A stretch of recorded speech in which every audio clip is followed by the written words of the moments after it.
Hello, thank you for joining me today. Please excuse the headphones. I just moved and I haven't managed to find my webcam with the working microphone yet. So we're going to go with the glowy blue headphones until I figure that out.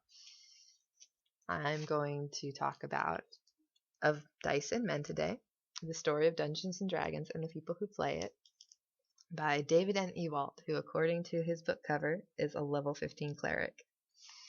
I'd like to preface this review by saying before I read this book, I didn't really know anything about Dungeons and Dragons. Really, the only information I got about it was from pop culture. So please forgive any mistakes I may make. I only read the book one time. Mr. Ewalt has an interesting way of telling the story of Dungeons and Dragons. He includes not only the history of the game, but his own personal experiences as well as some storytelling elements. The first chapter begins kind of with that, with the author just introducing himself and his friends and their characters and kind of the D&D scenario that they're playing at the time. After that, he kind of goes into the mechanics of the game a little bit. His explanations are mostly easy to follow. I had to reread a couple of the more complicated bits a few times just to make sure I understood what he was saying.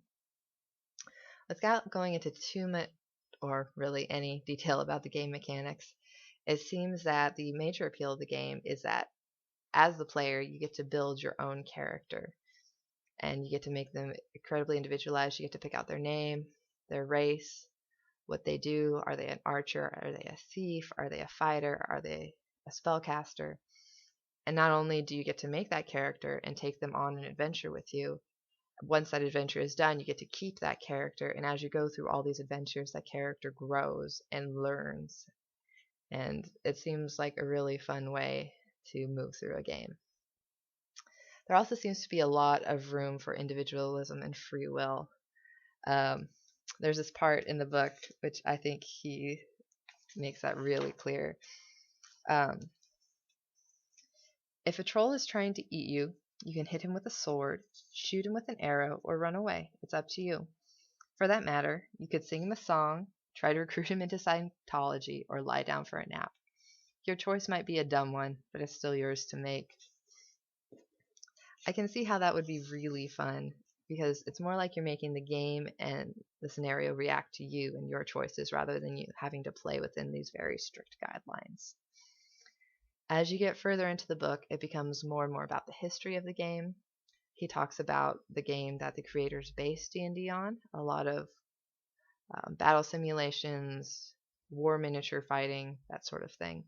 He also talks about the early days, the testing of D&D, how the creators used it with their friends, and how they used it even their children to try to figure it out. This part I found a little bit difficult to get through. It's not really that the author's writing style suffered at all. He was still pretty humorous about the whole thing, but it's just a lot of information to get through.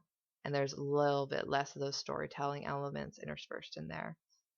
They were there, and that did help me get through it, but it was still a lot of facts. The history part goes on for quite a while. It goes on to talk about the founding of the company, the challenges of the entertainment industry.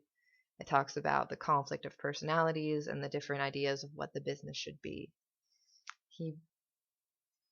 So that goes on for quite a while. He briefly touches on other kinds of role-playing. He talks about live-action role-playing a little bit, and then alternative role-playing that is not quite live-action role-play gets its own chapter.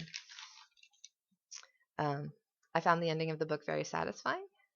It didn't end in those little storytelling excerpts, but it kind of had a storytelling feel to it, where it felt like not only the end of the book, but the beginning of a new story.